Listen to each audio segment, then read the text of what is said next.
이번 시간에는 저번 시간에 이어서 도서관을 설명하기 위한 배경으로서의 13세기 이후의 유럽에 대해 살펴보도록 하겠습니다. 이번에 할 이야기는 근세 대학의 모습과 종이, 인쇄, 출판, 그리고 유럽의 출판 산업에 대해서 간단하게 살펴볼 텐데요.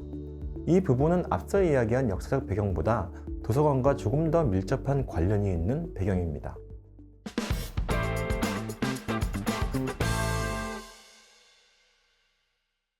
근세 대학은 대략 13세기부터 나타나기 시작합니다.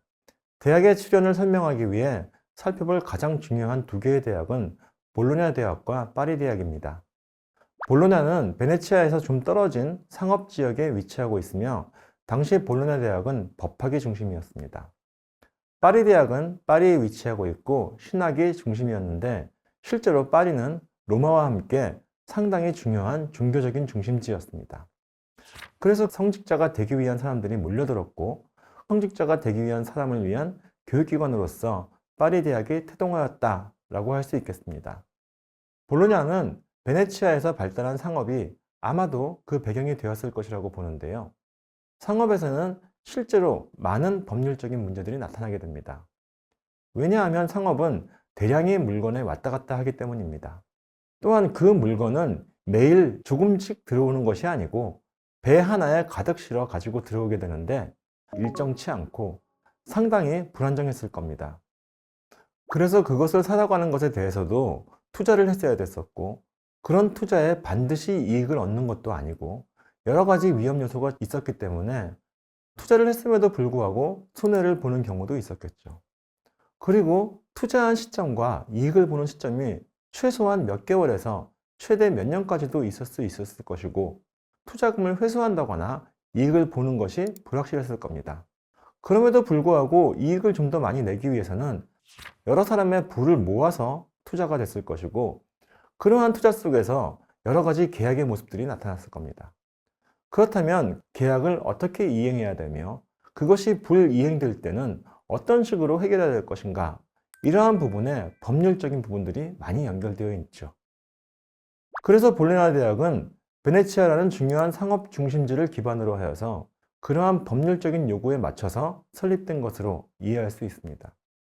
또한 법학은 이러한 점을 기반으로 도시나 교회를 운영하는 귀족이나 추기경을 도와주는 사람으로 필요하게 되었죠. 그러한 자리를 얻기 위해서 유럽의 전 지역에서 볼로냐로 학생들이 몰려오기 시작합니다. 그 학생들은 나이도 상당히 다양했고 자기 돈을 내고서 이것을 들었기 때문에 학생들이 힘이 셌습니다. 학생들은 자기 출신 국가별로 합해져서 큰 학생회를 만들었고 교수를 채용하고 강의를 하게 만들고 강의에 대한 평가를 해서 안 좋은 교수를 쫓아내고 굉장히 큰 권한을 학생들이 가지고 있었습니다. 그와 다르게 파리 대학은 학생 중심이 아니고 교수 중심으로 운영되었습니다. 신학의 중심 학문인 만큼 성직자가 되기 위해서 기존 성직자의 승인을 받아야 됐었고 또 그러한 승인 절차에서 가르치는 사람이 승인권을 가지고 있는 경우가 많았기 때문에 교수들의 권위에 대항하기 어렵지 않았을까 봅니다. 참고로 유니버시티라고 하는 것은 조합을 의미합니다. 그래서 과거에는 꼭 대학이 아니고 어떤 조합들을 모두 다 의미했는데 이는 대학도 교수조합 혹은 학생조합이기 때문입니다. 이에 반해 컬리지는 동료들이 함께 사는 기숙사, 콜레기움에서 나왔던 이름인데 그 안에서 강의도 개설하고 조그만 도서관도 만들고 그러한 식으로 교육이 함께 이루어지는 곳을 컬리지라고 하였습니다. 물론 이 컬리지의 성격을 지금도 유지하고 있는 대학이 있습니다. 예를 들면 옥스퍼드나 캠브리지라든지 그런 곳들은 컬리지의 개념을 그대로 갖고 있는데 대략 18세기 초중반부터 새로운 대학의 모습이 나타나면서 컬리지가 지금 현재처럼 단과대학의 의미가 훨씬 강하게 이해가 되었습니다. 그리고 그 이후로는 종교적인 차원 혹은 국가적인 차원에서 설립된 대학들이 나타나기 시작합니다.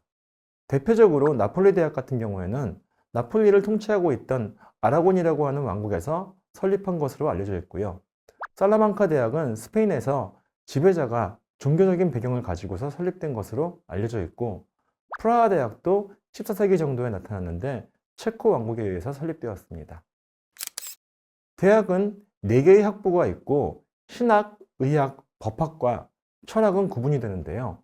앞선 세 학부인 신학과 의학, 법학은 실제로 성직자, 법률가, 의사가 될 수 있었던 것에 비해서 철학은 특정한 직업과 연관이 없습니다.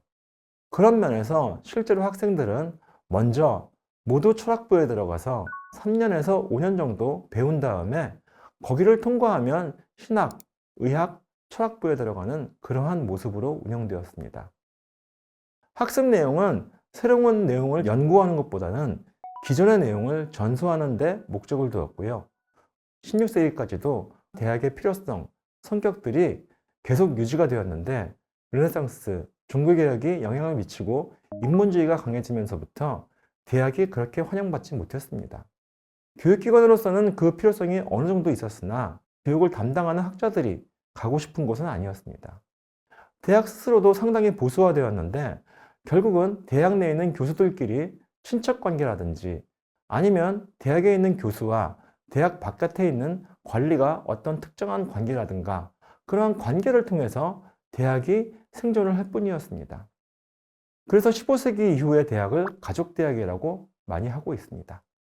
그래서 17세기부터는 인문학자를 비롯한 많은 학자들이 대학의 자리를 잡지 않으려는 모습을 보이고 있습니다.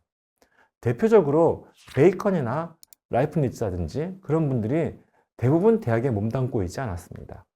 그것은 이 사람들이 그냥 대학에 가기 싫다라는 것만으로 설명되는 것이 아니고 다른 요인도 있었겠죠. 뉴턴과 같은 경우에도 뉴턴은 원래 캠브리지 대학의 교수였는데 이분도 실제로 그 자리를 그렇게 좋아했던 것 같지는 않습니다. 그래서 나중에 영국에서 왕립학회 회장직과 영국 조폐국의 업무를 보기도 합니다. 당시 대학 도서관의 모습은 초기에는 교수의 소장서 정도로 볼 수 있겠고 칼리지에는 학생들이 이용할 수 있는 작은 장소가 존재했다고 합니다. 그리고 몇몇 특수한 사례가 있긴 합니다. 대표적으로 옥스퍼드 대학의 보들리언 도서관은 독립된 건물도 있는 큰 도서관이었습니다. 이 도서관은 15세기에 보들리경의 기부를 통해서 설립되었습니다. 하지만 일반적으로는 그렇게 독립된 건물이 있는 곳은 거의 없었고요. 장서 수집 예산도 없었고 책을 구한 방법은 주로 수도원이 폐지될 때 수도원에 있는 장서를 수집하는 그런 모습을 보여주고 있었습니다. 이는 출판물이 많지 않았던 시기, 기존의 지식을 전수하는 데 중점을 둔 교육에서는 그렇게 문제될 것이 없는 것이기도 했습니다. 종이, 인쇄, 출판을 보면 도시나 대학의 발전으로 그 수요가 증대합니다. 도시와 대학은 책을 읽을 수 있는 문해력이 있는 사람을 증대시키며 따라서 독자가 늘고 책의 수요가 증대되었습니다. 또한 대학의 교재도 필요했지요. 1400년대 중반에 마인츠에서 구텐베르크가 금속 활자를 만들면서 빠른 속도로 인쇄술이 퍼져나갔습니다. 이렇게 빠르게 퍼져나갔다는 것은 몇몇 가지 다른 요소들이 이미 존재했다는 것인데 그 첫 번째가 종이입니다. 종이는 중국에서 기원전부터 생산되었지만 유럽에 많이 수입되지도 않았고 생산되기도 어려웠습니다.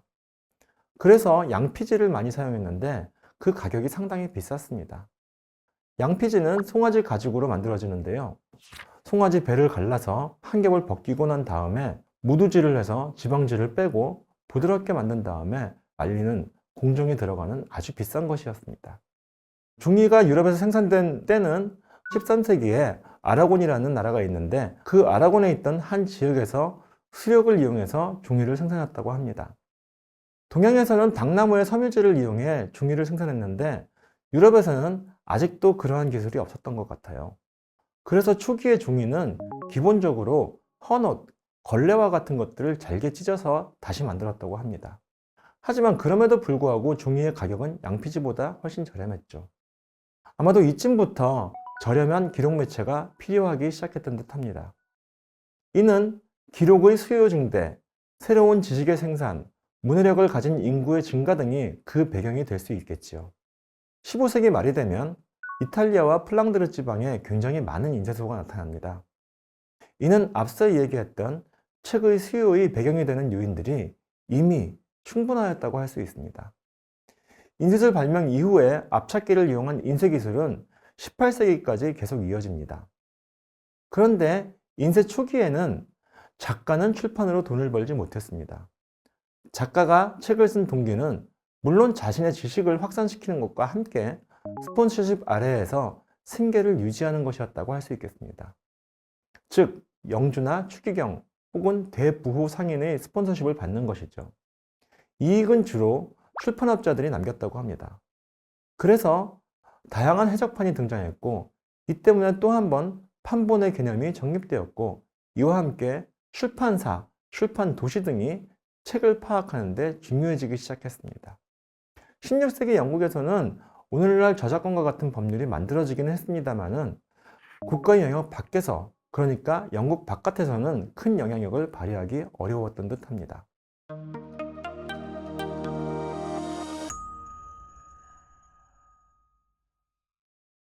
책이 세상에서 팔리려면 책이 있어야겠고, 또 그 책이 있으려면은 인쇄 기술이라든지 제책 기술 같은 것들이 있어야 될 것이고, 또 그것이 유통이 되어야 될 것이고, 그것을 찾는 사람이 있어야겠죠. 만약에 책이 굉장히 비싸다면 지금처럼 여가를 위해서 읽는다는 것은 대중적이지 못할 겁니다. 그래서 사람들은 어떤 책을 읽는지, 또 어떨 때 책이 필요한지 그런 것들을 한번 생각해 보셨으면 좋겠습니다. 오늘은 여기서 마치겠습니다. 감사합니다.